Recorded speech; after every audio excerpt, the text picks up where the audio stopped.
Hey man, welcome back to Man Time. Today's episode, I have got a new saw on the bench. It was a special marketplace find, doesn't run, just get it out of my hair type of situation. It looks to be like a pretty good saw. Let's dig into it here. We're going to talk about how I got this saw, why I got this saw, how to maybe find cheap saws, and then eventually get to the point where we can get this thing apart, figure out what's wrong with it, and maybe put it in some wood. Welcome to Man Time.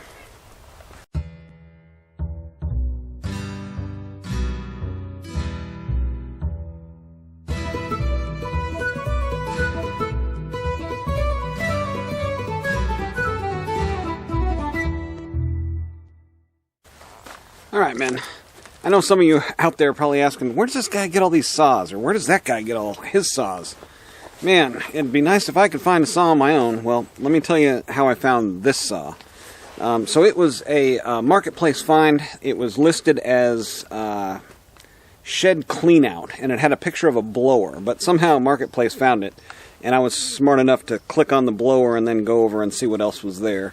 But beyond that, it was cheap, and I'm not going to, tell you how cheap, because it feels braggy and kind of douchey when somebody goes, yeah, I got this saw for $100. Anyways, I saw a picture of it like this kind. Now, it was more like that. So from that picture, can you tell what kind of saw this is? So I was looking on Acres and looking at Stihl's. The main characteristics I look for in a Stihl chainsaw, I guess, is the kind of divorced air capturing device thing back here. This seam here usually means that it's more of like a high quality professional type of saw. And my saw collection is full. I don't need any more saws. I saw this, let's see here, Saturday evening. Tools, shed clean out. And I was like, man, I don't even know what kind of saw that is. I've got plenty of saws. I don't even need another saw. Isn't that when stuff just finds you when you're just full up and don't need anything else? Anyways, I started looking on AcresNet, and I couldn't find anything with this configuration on there. For the price of it, I was thinking 064, maybe an 066, no badge on it, no way, no markings, no plate telling you what kind of saw it is. And so I started searching the web, looking for, the different kind of saw. And finally, it just looks big. Like, it looked big in the picture compared to the stuff around it, So, started looking on Acres. I started looking at 046s, 064, and then I looked at, maybe it's newer. I couldn't see that it had the newer gas caps on it, so I looked at 460. It didn't have the double black buttons up here. Finally, if there was one Stihl chainsaw I could own, that I wanted to own, like one more saw to kind of round out the whole 70 to 80 cc class, would be the 461. Everybody that has a 461 just raves about them. Ported, they are amazing. And I think I got a 461, oddly enough. I finally looked, and the 461 has these two things up here. But, so, anyways, I waited till Sunday to even contact the guy and said, can I come, look at your chainsaw? Go over there, talking to the guy. He said, yeah, the last time I ran the saw, it was leaking gas. So I've already done that repair. There was a hole where the chain had come off. I guess the chain cover was broken or missing half of it, because the chain cover actually looks like kind of fairly new, even though it's broken too. But, the guy said it leaks gas and it doesn't run. So the last time I tried to run it, it wouldn't rev up. Like, it would start, but it would go blah, blah, blah, blah, and then all the gas would leak all over my leg. And, so if you're... think about if that was you, and you're not a mechanic, you're not mechanically inclined. All you want to do is cut down a tree, and you got your chainsaw bogging and leaking down your leg. How much would you sell it for? Really? Are you going to put the next guy through the pain and misery of owning, this saw that just doesn't run and leaks down your leg? So that's how I got this saw. That's why it was cheap. You got to, I guess you have to be in that right time right place type of situation. But I think this is a 461. This would be like the top of the peak of my Stihl saws I would want. So, and this is going to be the last Stihl saw that I own, because this little bag of parts was half of the price of this saw. So just to give you an idea there, if you can identify and price out all of these parts from Stihl, for double the price, you can find a crappy saw that the guy doesn't want anymore. So first up, let's see if the repair I made on the gas tank is actually going to work. Because if it doesn't, so as I alluded to there, the price of Stihl parts is out of control. Out of control. For a new gas tank handle assembly for this saw, it's upwards of $200. Definitely not going to pay that. All of the parts on here are ridiculous expensive. Piston, cylinder, jug. Luckily, there's some aftermarket stuff that's starting to pop up for this. You know, anything that has Stihl printed on it like that.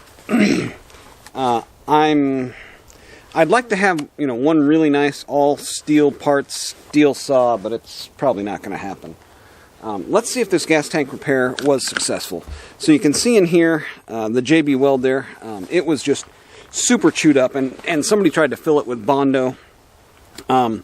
So the process I did there, I scraped off all the Bondo. I took a Dremel with a stainless steel wire rotary tool and went in there and just dug out everything else that was in there, sprayed it out with brake clean, alcohol, and then JB welded over it. So I've got the fuel cap off of here. Let's see.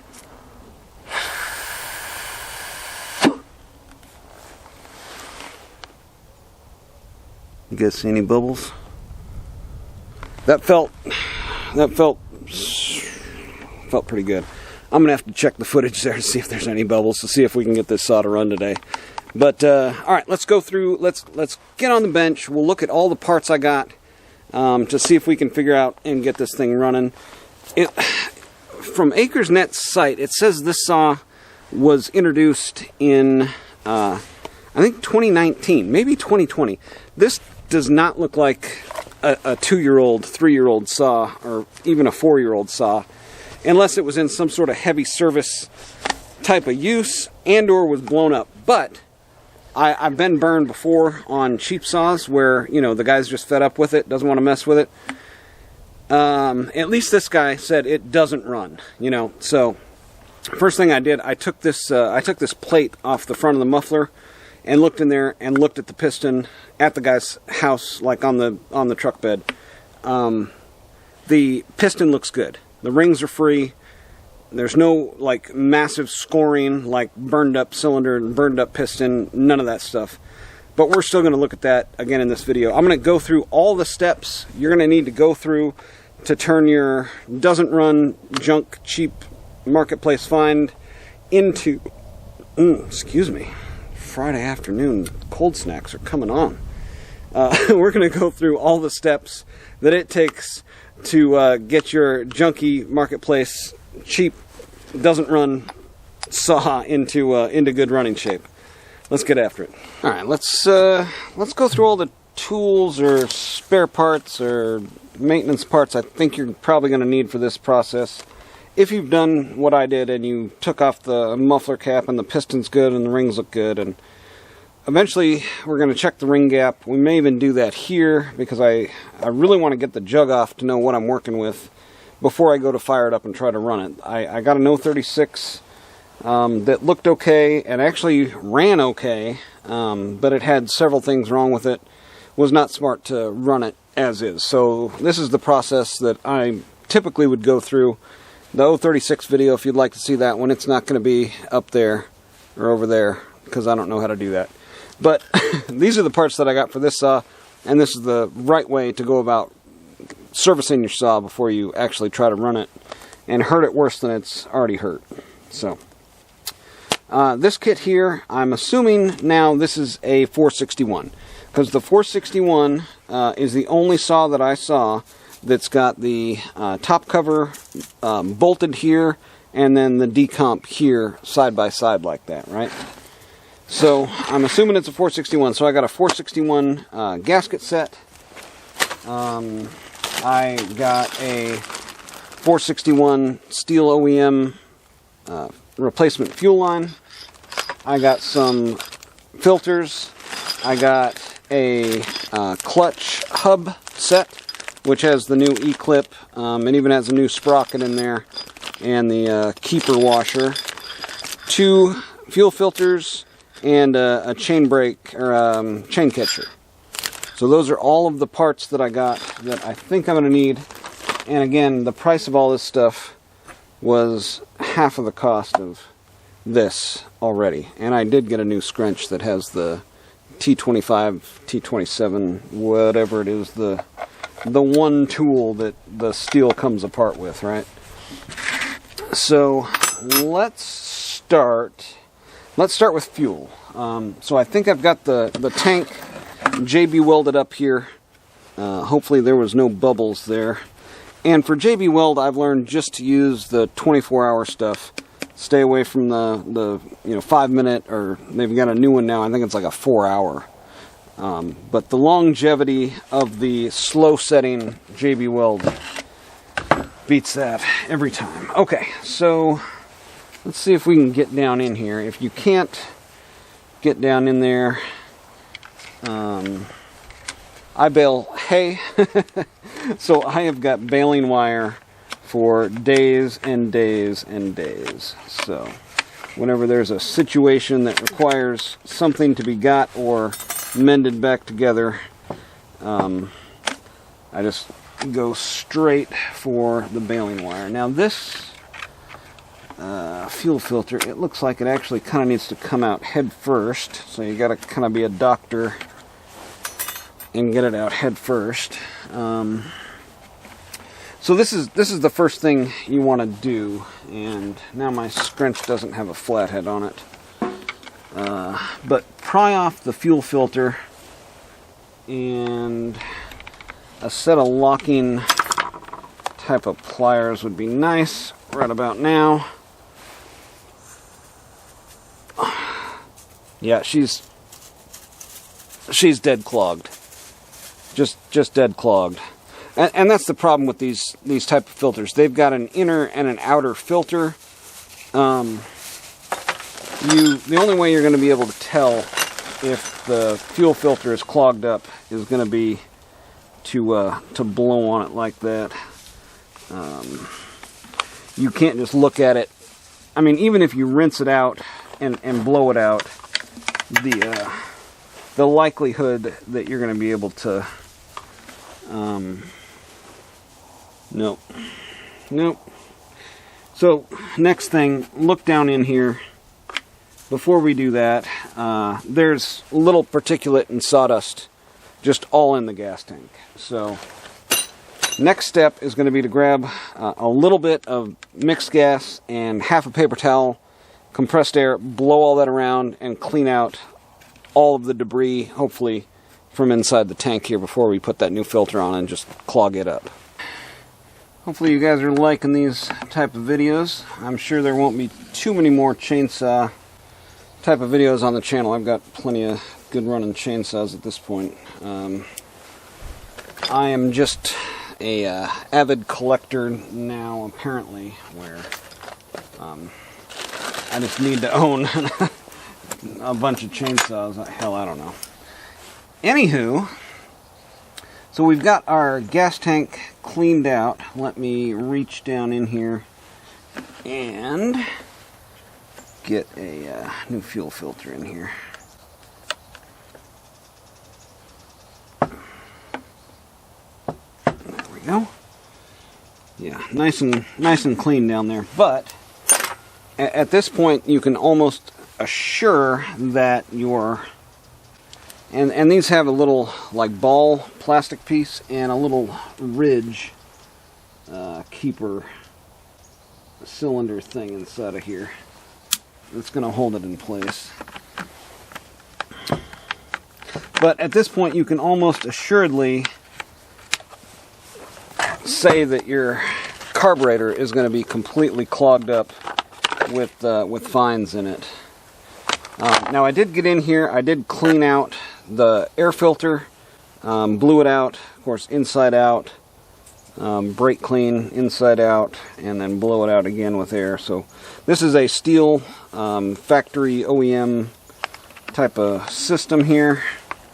It's got this piece, which I don't know what it does, but we'll put that inside of there for now. Some other things you're going to need here: 8mm, and from what AcresNet said, this is as far as I've been in the saw. I haven't checked anything beyond this point other than the air filter. But AcresNet says that the Stihl Zama owning carb company went with a Walbro on this one, so hopefully that's correct. In K24 HD, or an HD24, I think A was the one on AcreSite, so the kit for that would be a K10 HD. So even though Stihl owns the prestigious Zama carburetor company, they still went with a lesser Walbro carb on here. Figure that one out. Oh, look, there's our throttle. No? What the? Why is that out there? That probably shouldn't be like that. You guys see that? I just need to hammer that back in there. Or just push it in by hand. It looks like our, yep. That's going to be our trigger pin. Make sure to, it's attention to the details, which either makes, you successful in this process or not. Somebody might have said, oh, look, that pin's sticking out there. Maybe that's, well, I mean, that's what I did. But you have to look a little bit further beyond and analyze, what's going on. This isn't my first Stihl chainsaw, and it probably won't be my last. Stihl isn't a huge brand around here. I mean, I guess maybe it's, they're popular, but nobody wants to pay the frickin' prices to maintain them, and I can see why. Alright, anyways, let's, I like to ramble while I'm taking stuff apart, I guess. That's maybe what makes a good YouTuber. Because while somebody's rambling, it's hard to switch the channel. The proper disassembly process to get your top cover off is to take the two side bolts out. But before that, you've got to remove the spark plug boot and the spark plug in order to get the top plate off here. Well, that was tight. That's one good thing. What kind of plug were they using? Ooh, it's baby blue. That's cool. China special. WSR 6. Oh, it's a Bosch. China Bosch. I think that's actually the recommended Bosch. So this might, hell, this may be the factory plug that it came with. Quality German engineering. Gotta have your China plug in there from the factory, right? Let's get this air horn and stuff off of here. Now, just at first glance, looking at this thing, it looks burnt. I mean, the black and brownness up here that's going on the cylinder looks really bad. But I mean, as bad as it looks, well, let me just kind of take you through this procedure here. I'm going to need to blow that out. So once you get to this point, I guess you've got access right here. You can look into the cylinder, right, and rotate the piston up and down. I can see on the top of this piston, it's got that Stihl, the S with the kind of swirl and the circle around it. So it's got the factory piston in it. And I'm looking at the cylinder wall and the exhaust port and the transfer ports. And like I said, I've already seen the piston from inside the exhaust. Everything inside this cylinder looks pristine. I'm assuming the intake is going to be a little bit of a different story, and you can even kind of get a look right down through here at this point in the game. Open up your throttle, open up your choke, and just kind of rotate it around. Right there, we're at bottom dead center. We can come up to about midway, get another look at the piston. Man, piston is clean. Piston is clean all the way through. Let me see if I can see the bottom of it, where we would normally see wear. It doesn't want to stop there, because that's where the magnets are at. There we go. Yeah, even the bottom of the piston, you're looking for, you know, shiny, no machine marks, that sort of thing. Now, I can't see any machine marks on the intake side of the piston here, but that doesn't mean that it's too far gone to be a good piston for us. But let's get this out of the way. See, this is the thing you want to have when you're looking at buying a junky cheap saw, is complete saw. And especially for these Stihl saws, being as everything, this part's probably 20, nah, I mean, it might be $12, but still, the $12 parts add up quick. Alright, I'm going to blow this out. I don't know what's all involved in getting this. I don't know what's all involved in getting this carb off of there, so we will just take it one step at a time here. Make it clean, and then visualize what needs to happen to get everything out of there. So take two.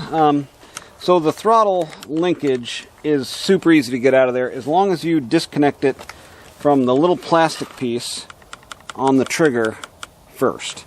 It just rests right in there on this flat, and then the curved end goes toward the carb. Pop the back of it out, roll it off the carb, and we should be in business now. Again, we want to leave our vacuum line and our fuel line in there. Fuel line's a little hard. Lucky enough, here we go.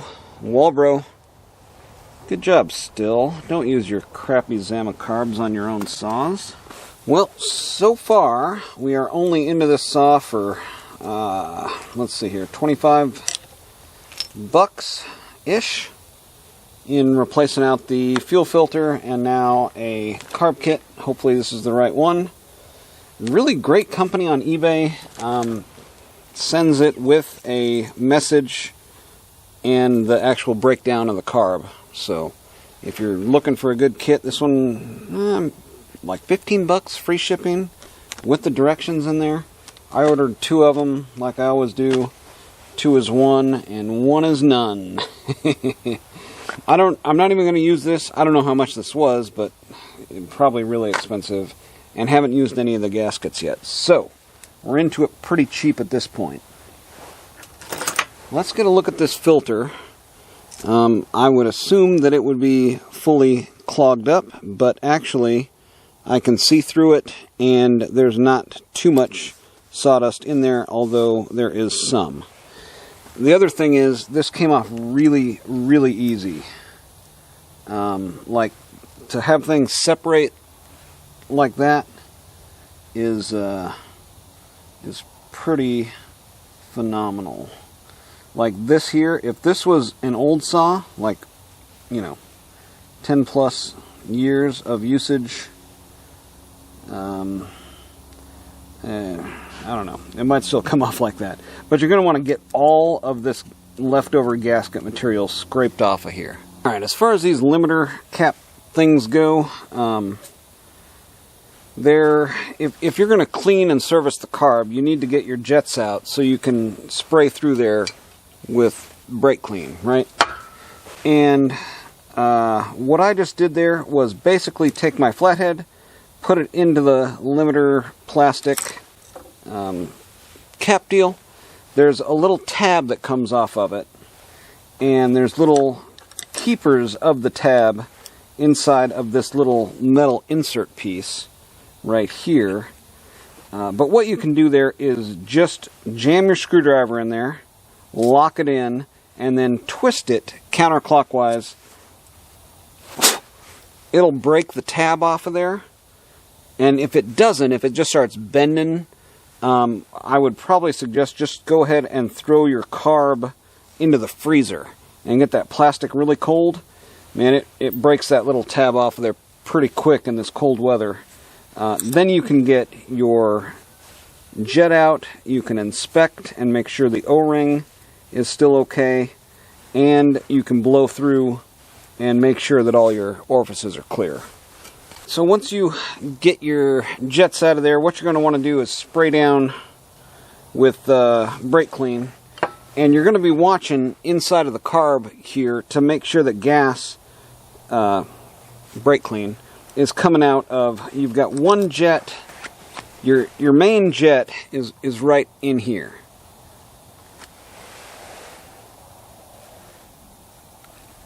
So right there, there's your main jet, and then your low jet is actually on the inside of your throttle, right down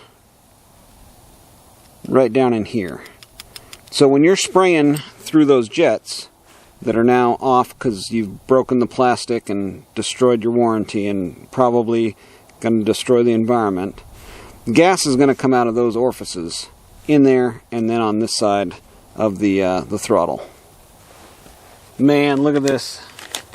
I'm gonna have to find the name of this company that I bought this from on eBay. It's out of Washington. Hopefully that'll help you. If I can't find it, to put it down in the description. But look at this. With the carb kit, they send you this little orifice cleanout tool set. How cool is that? Look at that. Little brushes and the little guitar wire, thicker ones to run through. I'm going to use this right now. Isn't that cool? Look at there.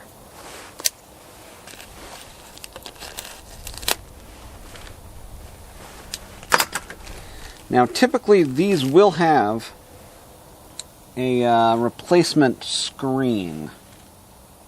I'm not going to say that one's totally dead. But there is a replacement screen in here, so we'll just use that one. So we'll start in reverse order, and get that screen out of here. So I started with the single screw, right? And we'll gently put our new screen in there.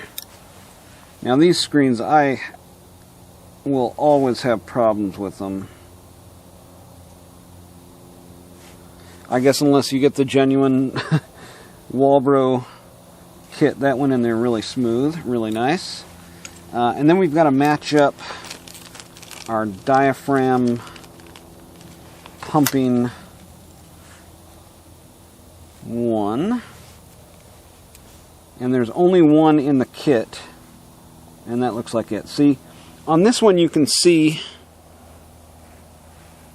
like this material is kind of deformed to the shape, and when a fuel filter is clogged, you're gonna see damage here, and you're gonna see damage to the lower diaphragm part that actually does kind of the pumping and your float, so to speak, on the other side, because you've got so much pressure where your bottom end is telling your carburetor to pull gas, and it isn't able to do that because you've got a clog in your fuel filter. I'm really curious about the usage of this saw and how it got so dirty and so badly out of service in such a short time. I guess word to the wise there is, maintain your equipment at the recommended intervals. I will say one thing before I lose my light here and get this carb back together, and I'm just going to put it back together and we'll go from there. But all of the gasket that was stuck behind here leads me to two conclusions. One, if you don't get it completely cleaned off of there, it's going to go right back into your brand new screen and clog it up. And 2, this is probably the factory stuff that was in the carb, being that it's only a few years old. That amount of gasket that sticks to this is leading me to believe that it was still in its stock configuration. So, anywho, I'm going to get this back together. Basically, you just line up all the holes with all the holes. It's got some keepers and some holes in the gasket on either side there. You want to put this thicker gasket against the plate, and then this thinner one with the valves against the carb. And what you can do is you can just put it all on one side if you want to. Line it up right on there. Walbro is really good about this. Line up holes on the plate and line up holes in the gasket, and then you can just smack it back on here, everything lined up, and put it back together that way. Next part is fairly simple in itself, and my videos are tailored to, well, I guess both, you know, the professional that doesn't know how to work on a saw and wants to learn how to maintain it properly, and the novice who finds the cheap saw on Craigslist or Marketplace, or the off chance that Saw King doesn't buy a saw to sell at 8 times the price of what he bought it for on eBay. But you've got here Walbro carb, the HD. It's going to line up this this metering lever here. The way that they set it up is going to be right at carb level, like so. So it's picking up and pushing down on your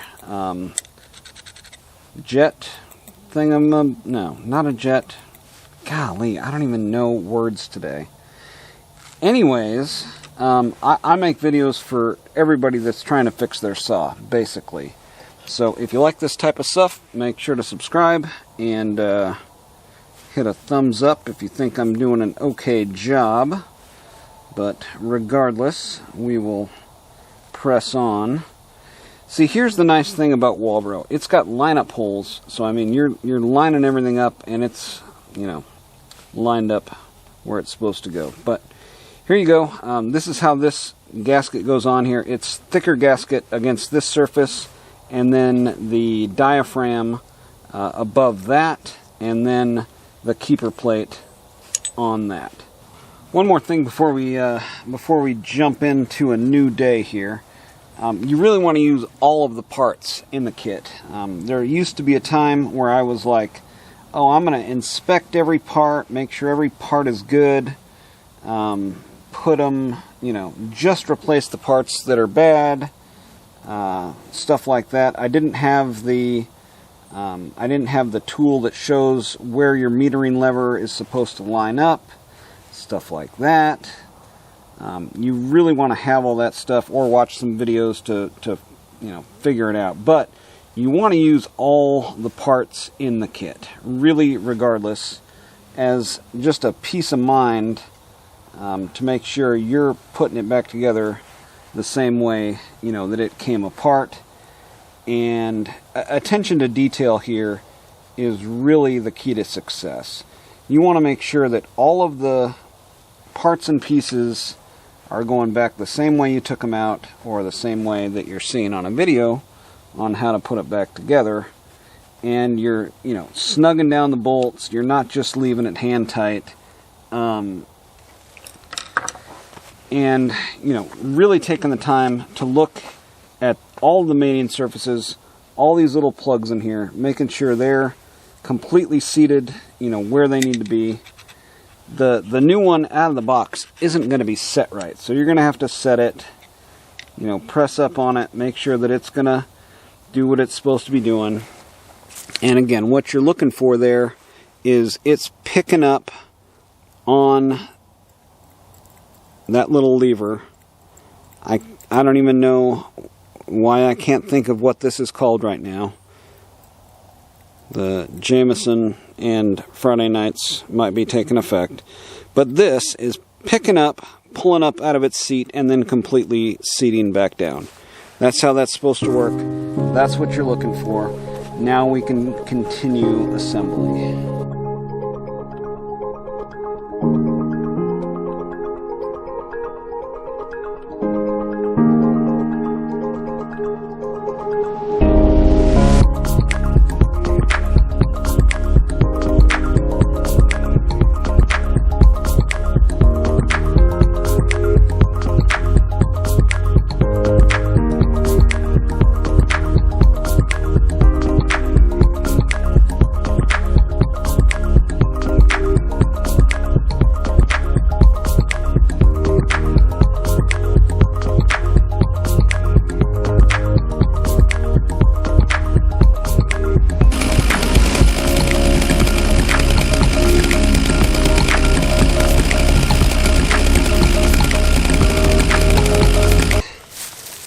Well, as fun as it is just to cut cookies and do comparisons and stuff like that, I mean, these are tools, and I've got a job to do, and I'm going to try this out and see if it isn't a reliable tool. It'd be nice to do this with all the saws, but I just primarily buy junk saws. I kind of really got lucky on this one, actually. Not leaking gas. Carburetor seems to be working. I fired it up after dark last night. I actually did a little muffler mod to it too. Completely screwed that up, so I've got another muffler for it. But let's try it in a real world situation before any porting, before any nonsense, and just cut down a few trees. So I'm going to cut this one down. There's another one back there I'm going to cut down, and I'm just going to cut them up into some pieces and see how the saw does in its stock form, and then see if we need to go to another place with it. I mean, you don't need to port everything, I guess. It would be nice though, wouldn't it? It's kind of tough to go back, you know, to unported stock saws when you've ported saws and run, you know, really fast, nice stuff. It's, you know what I'm talking about. All right, let's cut this tree down. Limb weight's this way, everything's this way. I'm gonna put my face in it, and then we'll get you around behind.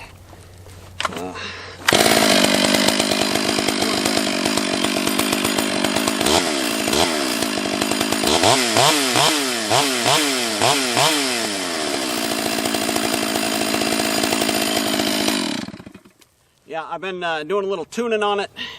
You know, it's running awesome. It's a really nice saw.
Man, so far I am best deal of the year, I guess. I mean, it's early in the year, but I just don't think I need any more chainsaws.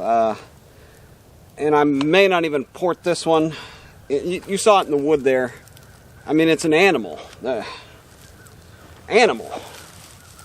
Now, when I get into something like a 24-inch red oak, I may just not grab it. I may go to the 76cc Hammers Big Bore 372, which was once a 365, but I don't know. Let's do one more. Get a better feel for it here.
There we go. Watch that treetop. Look at this holding wood.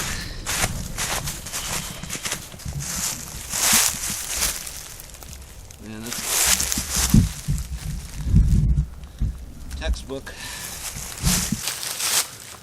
So, what's the verdict on the Stihl 461? Initial impressions, perfect. Why would you need anything else or anything better? With a sharp chain on there. This was freshly sharpened before I came out here. Just did those two trees there. Stayed out of the dirt. I mean, it makes quick work of stuff like that. And any tree that I have that's going to have this bar buried, I'll probably just go with the 281 or, maybe just this. I don't know. I don't think this needs anything. I'm just going to leave it like it is. So this was going to be part 1 of 2. Now it's just the Stihl 461 ReviVal, and it rock and rolls. No doubt about it. That's going to do it for today on Man Time, guys. Get out there. Have you some man time, too. Put your glasses on your hat, buddy.